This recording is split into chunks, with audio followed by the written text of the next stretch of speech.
What's going on, everybody? Jolts here from TheTokenMinorities, and we are back with Season 7, Week 5 of the National Pokeball League. This week against a very good friend of mine who I've actually never had the chance to play before in the format, and that is the Zygarde. Make sure to check him out. He will be linked in the description below, along with all the other coaches in the majors, minors, and our analysts. Now, this matchup is going to be very tricky, but before I dive into that, let's take a look at the standings of where we are right now. So, coming off of a win last week against Abe, you can see in front of you in the Luxury Conference that we are currently in 5th place with that 2-2 record and a +2 differential. Unfortunately, I don't have a win in my conference yet, and that's actually hurting me right now as I am outside of the top 4 in my conference, meaning if the season ended today, I would not be in playoffs. That's obviously the goal. We want to make playoffs, so we really need to win this game, especially considering my man Zygarde here is 3-1 with a +2 differential and currently number 3 in our conference. He's one of the 4 remaining 3-1 teams. If we can knock him off, that really pushes us up in the pack. It puts me in a much better position at the mid-season point. This is only a 10-week season as opposed to 12 like we've done in the past. Being at 3-2 halfway through the season is a very good place to be in terms of making playoffs at the end of the season. So just showing you this so you know how important this game really is. Now let's go ahead and take a look at the matchup here, as my opponent Zygarde has access to Zygarde 50%, which is his Z Captain, Tapu Bulu, Arcanine, Starmie, Mega Beedrill, a new acquisition for his team. He has Nihilego, Kartana, Rotom, Umbreon, and Empoleon, another new acquisition for his team. So his team is super threatening offensively. Oh man, the offense is so spooky. Zygarde 50 especially, as you look across my roster, people were saying at the very start of the season, in the preseason power rankings, as well as just people generally commenting on my draft analysis, that my team is Zygarde food. I'm going to quote, I think Merc. Merc is the one that said that in a comment. My team is Zygarde food, and you know what? It is. But there are ways that we can deal with this. It just requires some pretty creative prep to be able to work around that, but it is not easy. I can't just bring something as simple as a defensive superior and expect that to wall Zygarde, because it's his Z Captain. Devastating Drake will straight OHKO me, I'm sure, especially if he gets up a Dragon Dance or something first. So, yeah, it's not going to be as simple as bringing a defensive grass type. I have to really check it in a complex way to make sure that it doesn't get out of hand and just sweep me. So that will be really the central focus of my team build here in this matchup, is making sure that Zygarde 50 isn't able to simply blow me back, quite honestly. But he has a couple other really big threats on his team. I think the Kartana is actually a massive threat to me. While I do have a lot of grass checks on my team, and the Jirachi Crobat, or on my draft rather, and the Jirachi Crobats, I have the Mega Houndoom, I have Superior, those are all solid checks to it, even the Sap Sipper Gudra. Kartana is able to run coverage for literally any of those without really losing anything. It can simply run a 4 attacks move set with like a Light Orb or maybe even just a Choice Scarf, and it can hit all of my potential switches to grass moves. So Kartana is a very large threat in terms of a revenge killer, especially here in this matchup. Now, with all that said, I do think that the most likely set is Choice Scarf, just based upon the speed tiers on my team, based upon the fact that I can run things like Crobat that'll naturally outspeed, I can run Mega Houndoom that'll naturally outspeed, and can switch into his Grass Stab. So I really think Choice Scarf Kartana is like a 95% guaranteed bring in this matchup, quite honestly, and a lot of my prep will be geared toward dealing with a Scarfed Kartana or potentially a Salad Kartana, but I really think that a Scarf is more likely here in this matchup, just because my team doesn't really grant too many easy setup opportunities unless it gets it in against a Rotom or a Swampert. So definitely planning with Scarf Kartana plus some sort of Z Outrage Zygarde in mind. I think that's very likely coming from him. I also think that an Arcanine is super likely against my team, as if you look across my roster, I actually don't deal too well with Arcanine on paper, as more of a specially defensive Arcanine can deal with Jirachi, can deal with Superior, can deal with Gudra, can deal with Cofagrigus, it can deal with Mega Houndoom, it can deal with a lot of stuff on my team that would otherwise be pretty solid against him. And if he just tacks on Intimidate, it also can deal with things like my Crobat, specifically the Crobat. So yeah, it's pretty good. It's also good against Zangoose for that matter with the Intimidate. So yeah, I think Arcanine's pretty likely as well. So it's nice to at least have a good idea of 3 mons that are almost guaranteed to come. Quite honestly, I would be shocked if those 3 do not come. I also would be pretty surprised to not see Nihilego, as I really think it's his best rocker against me if he wants to bring Stealth Rock. I also just know that Toxic Spikes in general are pretty good against my team, unless of course I bring the Zangoose, which is something I am considering in this game, definitely. definitely, as Zangoose doesn't have a horrible matchup. The only issue is his speed tiers kind of would force me to be more of a Choice Scarf variant if I was doing that, and I don't really know if that's worth it because a Choice Scarf Zangoose is kind of Zygarde setup fodder, so not really sure about that. Not something I really want to do. Doesn't sound like a good time, but I would not at all be surprised to see Nihilego, and from there it's kind of up in the air. I could definitely see Starmie or Empoleon. They both have their own benefits in this matchup. I think Starmie's a little bit better because of the speed tier and because it's able to spin on all of my rockers, quite honestly, pretty well, especially if it's a little bit bulkier, but I could also easily see an offensive Starmie as I don't switch into that at all. So he definitely has some huge offensive threats. That last slot is really up in the air. It could be a Bulu, it could be potentially a Mega Beedrill. I think both of those are good options for that last slot, but yeah, that's kind of the outline of what I think he'll bring. I don't expect to see Umbreon, because who would bring an Umbreon against a Terrakion? That is suicide. Quite honestly, when he really doesn't switch into Terrakion well at all. I don't expect to see the Rotom Ghost, because I don't think he really needs it for anything. I could see it as maybe a spin blocker on his team, but otherwise it really doesn't. I don't have spin on my team anyway, so it doesn't really matter. I really don't think that'll come. Maybe as a Volt Switch user, if he's going to still try to abuse this so-called weakness to momentum that my team apparently has. But, yeah, so that's pretty much all his team I've talked about here. We already talked about the most likely threats, I think, on his end. But in terms of the big threats on my side, if he sets up grassy terrain, if he chooses to bring Bulu, Serperior is probably the biggest threat to his entire team that I could possibly bring, as he just doesn't have switch-ins to Serperior under the terrain, as my Leaf Storms, of course, would be boosted in power, and his only resistances happen to be the Bulu itself, which is, quite honestly, probably 2-hit KO'd by a Leaf Storm under grassy terrain. And Arcanine is also a decent switch-in, but if I have Rocks up and Terrain is up, then Arcanine is probably nearly 2-hit KO'd there as well. If not 2-hit KO'd, it would come very close, meaning I just need a little bit of chip damage to make that happen. And his other grass resist is Kartana.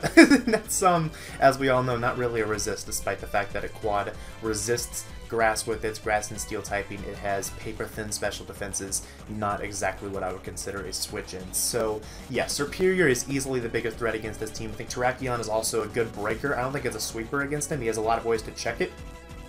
But as a breaker, I think it is solid. It also could be a good Choice Scarf user, as well as it does check a lot of things offensively, like the Mega Beedrill, as well as, of course, the Umbreon, like I already talked about, but also outspeeding the Starmie guaranteed with the Choice Scarf could be nice, as well as outspeeding like a Scarf Bulu, which is possible. Outspeeding a +1 Zygarde could also be nice. There's a lot of cool niches that Terrakion could fill in a team build here in this matchup, but other notable threats, the Crobat is good because it resists Bug, Poison, Grass, all very powerful offensive types typings that my opponent here has in this matchup. But yeah, those are the most notable threats. I think Mega Doom could also be pretty good offensively. Actually, I'm not going to put it on the team, and I'll show the team here in a second, but Mega Doom could very well have been pretty solid against him offensively, just based upon his general lack of switch-ins, the issue being that it doesn't really, I don't know, I just don't feel like it really outspeeds enough or breaks well enough to justify the bring.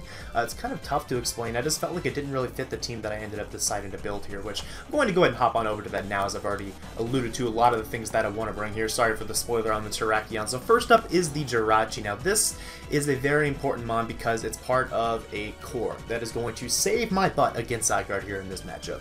Now Zygarde obviously hits super hard on the physical side, does not really hit on the special side, so that means that I can pretty much rely on a physical wall. The issue is the physical walls on my draft do not have the most efficient recovery. I have things like Pain Split on my Rotom, things like, obviously Rotom's not a Zygarde switching, but bear with me.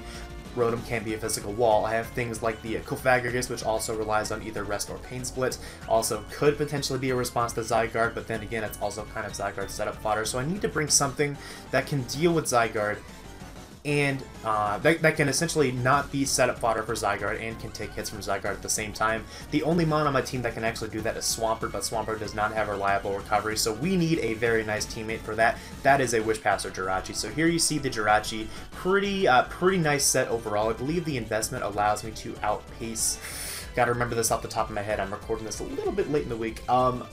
The investment allowed me to outspeed what I believe is Tapu Bulu, and if it is not Tapu Bulu, it's probably Adamant Zygarde.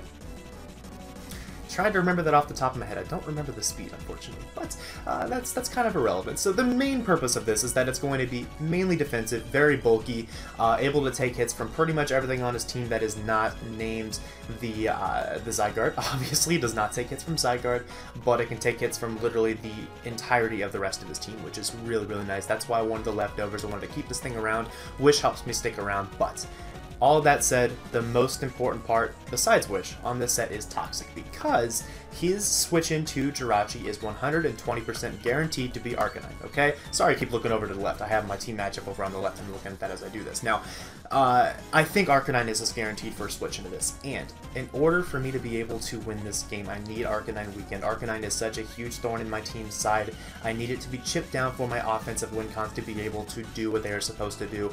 Toxic is essential to that end. It's literally the only thing I want to Toxic is that Arcanine. If I could Toxic a Zygarde, that's also kind of cool, but I would rather Wish up if I'm predicting a Zygarde, because what I can actually do is pass directly into my Swampert. So this set is Fizz Def, Rocky Helmet. It'll allow me to, one, of course, take hits from the Zygarde if necessary, but it allows me to, of course, get Rocky Helmet chip damage on the potential Beedrill bring on his end. I don't think he has any other notable physical threats that Swampert would take hits from. Obviously not taking hits from his grass offense, but does take hits from Beedrill. Don't fear anything Beedrill can do to this set. And of course it switches into the Zygarde and can threaten it out with both Ice Beam and Counter, depending on what the situation is.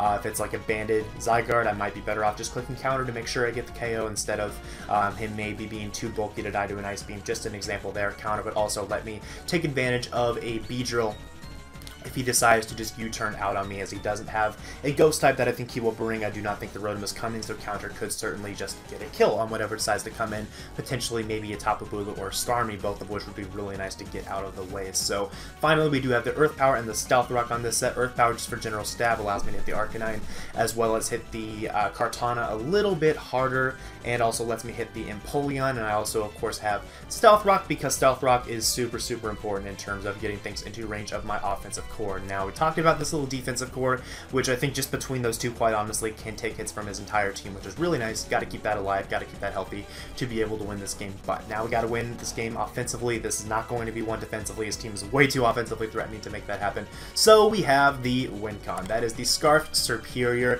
This outspeeds his entire team, with the exception of Scarfed Starmie, I believe, will be the only thing to outspeed this. Let me verify on that. That is correct.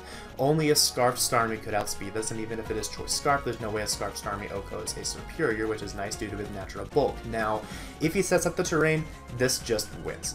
Plain and simple. Rocks up, under terrain, this just wins the game, which is pretty awesome, especially if I have the Toxic on the Arcanine. Now, if he does not bring terrain, it becomes a little bit more complicated, but still certainly doable, just because of this thing's speed and power against this whole team. At +2 after a Leaf Storm, almost everything is 2-hit KO. I believe the only exception to that is the Arcanine.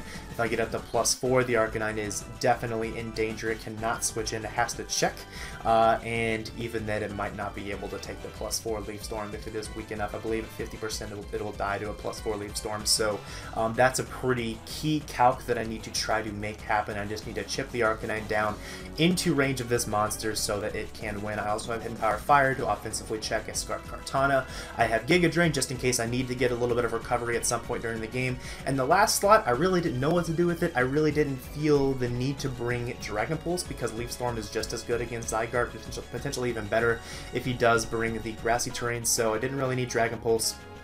Serp's move pool is kind of limited, so I just slapped on Reflect there, honestly. I don't think I'll ever click it, honestly, but you never know. Just because his grass offense is primarily physical, he has the Beedrill, the Zygarde, all these physical threats, Reflect could certainly come in handy at some point during the game, so that was the idea behind that, but this is the win con. Now, the issue with this that I've already talked about is that we need to weaken down Arcanine to be able to win this game with Superior.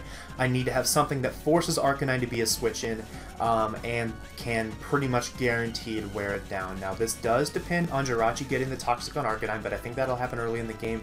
As long as I honestly lead with Jirachi, which I kind of plan to do, then it should force me the Arcanine immediately. I should be able to Toxic it immediately, and the game plan is on from there on. So I want Superior to win, Arcanine Toxic. I need Stealth Rock on the field, but I still need to weaken it a little bit further for Superior to be able to do this, so let's force it in. Let's bring a Trick Room Aromatisse making its debut for the Toronto Staraptors. We're going to call it Poor Man's Clef because, let's be honest, I would much rather have a Clef for this role. But regardless, it still does the job decently well. Actually, Clef doesn't even learn Trick Room, so scratch that thought, but at least I don't think it does. But anyways, this is a Trick Room set, and it has nearly max defense, max special attack. Pixie Plate allows me to take out Kartana, I believe, from full health, or not quite from full health. It would be after 2 rounds of Stealth, after 2 rounds of Life Orb, I think is what it is. Yeah, I think it does like 85% or so to a standard Kartana, which he will be more or less standard because he has to outpace Terrakion, which is only gaining him like, a couple stat points in HP at most. So, yeah, so this can take out Kartana with a Moonblast, first of all, so I don't need to run HP Fire, which is really nice. Thank you, Kartana, for having paper-thin defenses, but the combination of Psyshock and T-Bolt does hit the rest of his team at least neutrally. Unfortunately, do not have any powerful, super effective coverage for the Arcanine, but the fact remains that he has to use Arcanine to deal with this set, because this set beats the rest of his team. So by that logic, that means the Arcanine will be able to get worn down over the course of those turns of Trick Room, and even if he's just spamming Morning Sun and whatnot, he has to attack me eventually, or else I can just set up another Trick Room, which is kind of nice. So logically, this would mean that the Arcanine is weakened into range of Superior by the time that this is done with the Arcanine. This is not going to sweep. This is setting up the sweep for Superior. That's the whole game plan here, and I think this mon is super good at achieving that. Now, I am nearly max defense instead of HP because of all of his physical threats. It means there's more opportunities for me to set up Trick Room, even if I have to take a little bit of chip damage from something else on his team at some point during the game. But yeah, this coupled with Superior, I think, can definitely help me win this game. So next up is the Terrakion. Again, another Stealth Rocker, so this just proves or shows how much I value Stealth Rocks in this game. I want to bring 2 Stealth Rockers to make sure that I have him on the field to get the Arcanine whittled and to make sure this core does its job. So I do have the Stealth Rock instead of a setup move or Quick Attack, which I really do think is worth it. I have Poison Jab just in case he decides to bring the Tapu Bulu, as I do think if he brings it, it'll be more of a defensive sub-seed or sub-toxic set, so I do want Poison Jab to make sure I can offensively check that.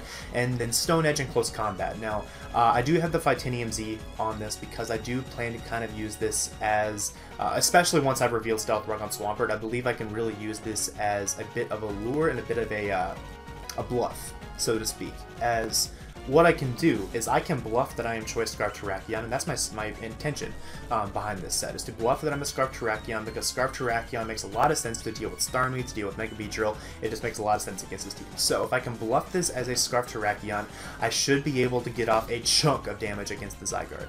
That's the idea. I want to break down the Zygarde to make sure that a lot of stuff on my team can deal with it, so that it in itself does not become his offensive win con. I want him to rely on other mons to be able to win this game, not the Zygarde. So I do have the Phytanium Z close combat, all at pummeling, doing a metric million to the Zygarde, and after a Stone Edge, if he is more of an offensive set, speed creeping something along the lines of my base one, or my like an Adamant base 100, or I think there's still a chance, honestly, if he's only speed creeping my Goodra, which is what I actually would more expect out of him. Maybe max attack with enough speed for Goodra and then a little HP. This does allow me to actually 2-hit KO it with a combination of Stone Edge and all-out pummeling, so that could certainly come in handy there for sure. So this is more or less a lure and a bluff of a Choice Scarf Terrakion and a secondary rocker just to make sure that it does its job. I am actually just max on this just in case he tries to maybe aggressively speed creep with his Kartana, maybe speed creeping down to a Terrakion creeping a Hiligo, so I just went max just in case. I really didn't think that extra bulk would be too useful for me, so I figured why not, right? So last up is the Crobat. This set is again Rocky Helmet. It's my primary switch into the Beedrill. It's also a good pivot around a lot of things on his team. Just Flying Poison is super good defensive typing against him, so I think it could certainly come in handy. I do have enough speed for a max speed Starmie, just in case. I don't think he's going to be max speed. I think that'd be kind of dumb, but you never really know. Never can be too safe, so we are going to go enough speed for that. Brave Bird hits everything pretty much. Yep, Brave Bird hits everything. I can taunt to prevent Zygarde from setting up, or to prevent like Kartana from doing something crazy.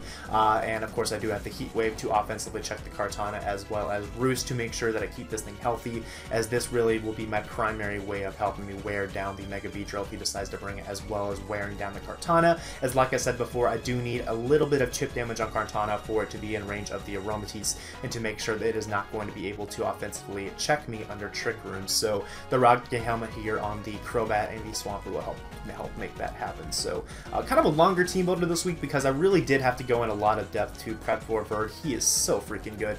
Like he is really good in the format. Like he's easily top 10, I think, honestly. I think he's top 10 in the format this gen, and I'm not exaggerating. I think he's that good.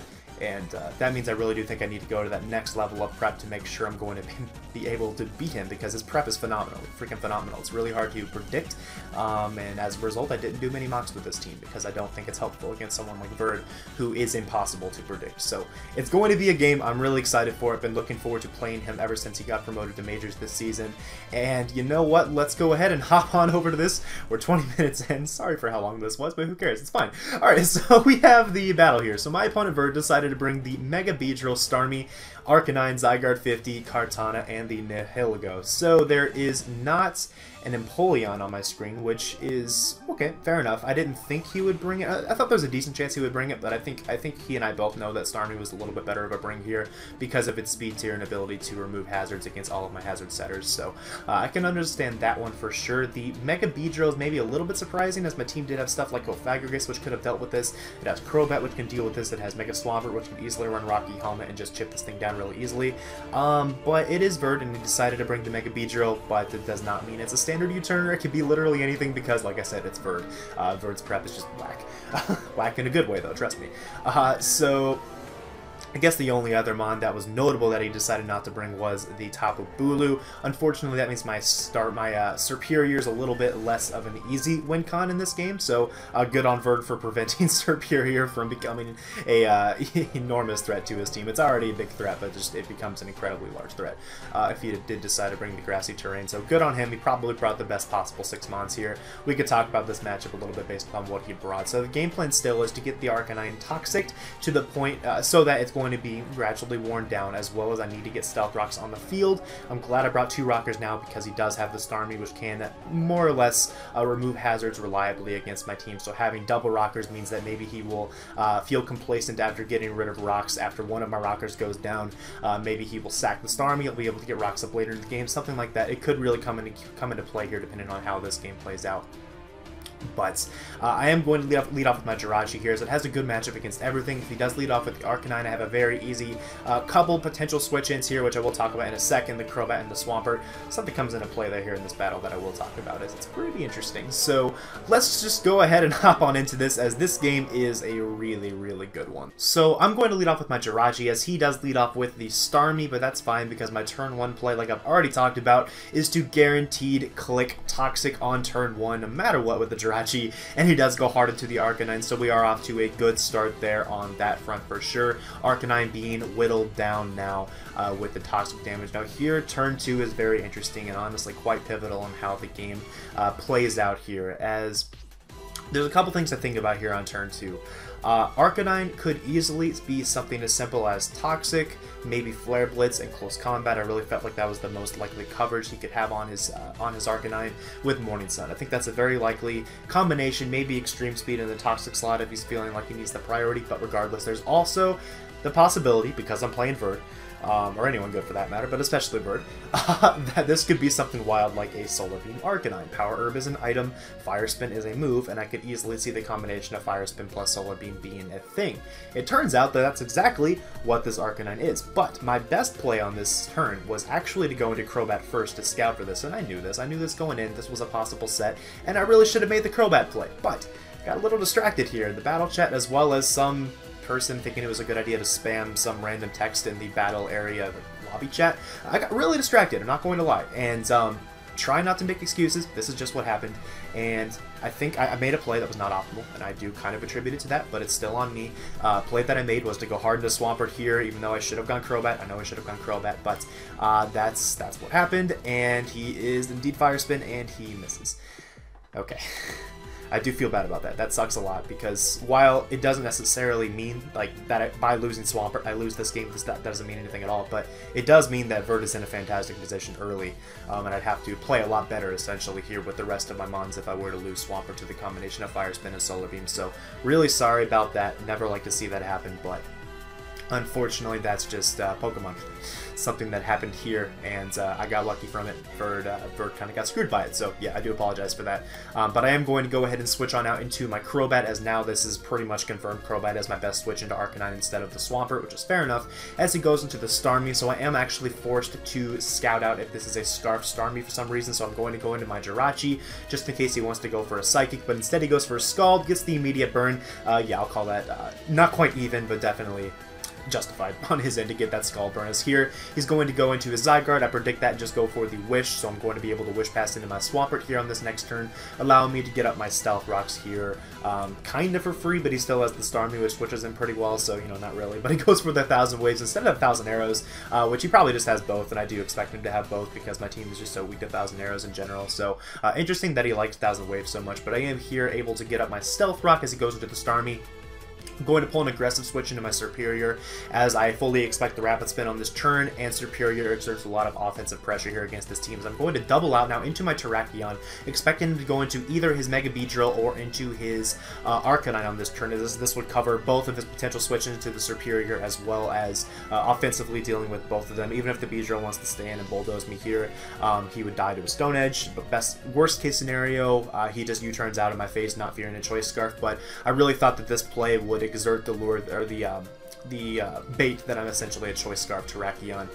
The bluff, that's the word I'm going for, that I'm a Choice Scarf Terrakion. As here, he is going to switch out, so I know for a fact he's now fearing Choice Scarf, and he's going to go into his Kartana. Now, Scarf Kartana does outspeed Scarf Terrakion, so I do think it's okay to go ahead and switch out here. And we're going to switch into my Crobat just to get a little bit of chip damage with the Rocky Helmet, as he does go for a Smart Strike, which does appear to be jolly damage. As I'm going to go ahead and Roost up here, just to make sure that I can take hits from Kartana later in the game, as the pretty easy switch into Nihilego is what Vert decides to go for there. As I'm going to go back into my Terrakion again, another offensively aggressive switch in, and I'm going to just click Stone Edge. It does a ton to Kartana, or it does a ton to Nihilego. It also does a million to the Starmie here, like does like 56%. Now this is a 2-hit KO, easy. If I'm Choice Scarf Terrakion, this Starmie goes down on the next turn, but Vert is a good player. Vert is already kind of expecting this to be Choice Scarf Terrakion based upon how he's played around Beedrill. Nothing's been confirmed yet, so I really expect him to go into his Zygarde here to scout if I am Choice Scarf. So my best play by far is to go for a Stone Edge on this turn again, because he's very likely to scout out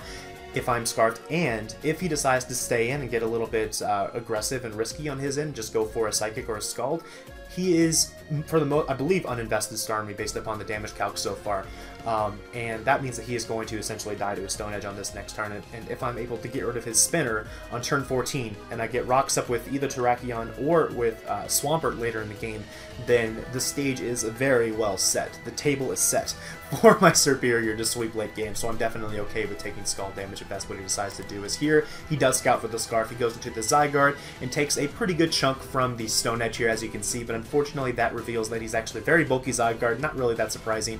I'm still going to fire off the all-out pummeling anyways, because it'll put him in range of 2 rounds of Stealth Rock, or maybe even 1 round if I got a high enough roll, but that, I don't really know exactly what his HP was from that, from those 2 rolls, but that could have been a roll in my favor, maybe, I'm not really sure, but not to take him out, but just to put him in range of Stealth Rock, which is what I kind of would have wanted, but it's not the worst thing in the world, as now that's more fodder for Serperior later on to get a boost on, so not a big deal. As I'm going to go into my Crobat to check him out, just go for the safe Brave Bird play despite the obvious Nihilego being obvious, and now I'm going to go into my Jirachi on the Nihilego, providing me with a pretty easy opportunity to just click Psychic on a potential Arcanine switch-in, as well as on a potential Beedrill switch-in. I don't think Beedrill's really the play, but more likely the Arcanine, as he does go into Arcanine and actually fire off the Wish instead, I guess, so my bad on that. I go for the Wish just in case he wants to go back into, I guess, back into Starmie or back into Zygarde or something like that, so really could have made either play, I guess, in that case. I was actually kind of hoping he'd stay in with Nihilego, actually, and that allowed me to heal up in his face. Regardless, I do pass the Wish into the Crobat as he gets me there and doubles back into the Nihilego. I'm going to go right back into my Jirachi. Again, I'm slowly getting whittled by the Power Gem. Unfortunately, the burn is mitigating my leftovers, but not the worst thing in the world, as this thing is still able to take a couple hits from a Nihilego that pretty clearly does not have coverage for Jirachi. So I'm going to fire off a pretty free Psychic just to chip this thing down a little bit further. Now here, I really wanted to click T-Bolt, expecting a potential a potential Starmie to come in, but I wasn't about to give the Zygarde a switch in. I really didn't think that was the play, and I do actually remember now, thinking back to the team builder, this Jirachi's speed allowed me to creep a Zygarde creeping Goodra. I remember that now. But regardless, I go for the Thunderbolt on the Starmie as he goes into Beedrill, gets crit, and takes only 33.9%. So this is a specially defensive Beedrill. Okay, Averd. Specially defensive Mega Beedrill. I can't really tell how specially defensive though, because that's a role that could easily mean like a mid roll for a max HP, max Spadef Mega Beedrill. The issue is, you would think that the Mega Beedrill would want to outpace some of my faster things, especially stuff like, I don't know off the top of my head if the Mega Beedrill without investment can outpace like Serperior and stuff like that, but I would think he'd want to outpace Crobat if that's going to be a potential check to him, you know? So I wasn't really sure what his investment might be, and that roll doesn't really tell me much. It could easily be like max HP. It definitely has some Spadef investment. It could easily be max HP, max Spadef. It could easily be 0 HP, max Spadef. It could be anywhere in that range. It could be max HP, a little Spadef. There's just a lot of options here. And we'll see how that comes into play later on, as I really need to know what range I need the Beedrill at to be able to knock it out with Serperior. And I don't really know from that damage roll, which is pretty unfortunate. I would like to have one more attack fired off on this at some point to be able to figure this out. I'll be able to gauge a little bit of information on his offensive investment here on this next turn, though. As what I'm going to be able to do is go into my Swampert here on this turn, which will allow me to, 1, get Rocky Helmet chip damage on this, but 2, scout out how much damage his U-turn does to me. And that U-turn damage is consistent with an uninvested Mega Beedrill, so I do not think he has offensive investment on the Beedrill, which does make sense. Still doesn't tell me how much bulk he has, though, because he could easily still run speed for some things, which is pretty annoying. It's tough to really figure out here what I need to do, what range I need it to be at, but what I'm going to do is I'm going to just spam Stealth Rock with my Swampert, knowing that the Starmie 1 is going to take chip damage from my Rocky Helmet, but just more importantly, keeping the rocks on the field makes the Beedrill guarantee come down to 25% whenever it comes in, which might be in range of Serp, might not be.